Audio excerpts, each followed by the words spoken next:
প্রযুক্তির বড়াই করতেছেন, অ্যালগরিদম ছাড়া প্রযুক্তি অচল। আপনি ল্যাপটপ খুলতে পারবেন না, টাইপ করতে পারবেন না। যে বইটা ইসলামের এগেনস্টে লিখেছেন ওই বইটা টাইপ করতে পারবেন না যদি অ্যালগরিদম না থাকে। আর সেই অ্যালগরিদম আবিষ্কার করেছেন একজন মুসলিম মনীষী। মেডিকেল সায়েন্সে যাবেন, মেডিকেল সায়েন্সের যত থিওরি আছে ইবনে সিনার বইয়ের উপর দাঁড়িয়ে আছে। এই যে আপনি ফিলোসফিক্যাল থটসের কথা বলেন, দার্শনিক মতবাদগুলোর কথা বলেন, আপনি ইমাম গাজ্জালির বাইরে যেতে পারবেন না।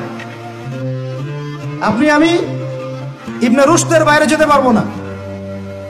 আপনি অ্যাস্ট্রোফিজিক্সের কথা বলেন, কেমিস্ট্রির কথা বলেন, জাবির ইবনে হাইয়ান ছাড়া কেমিস্ট্রি অচল।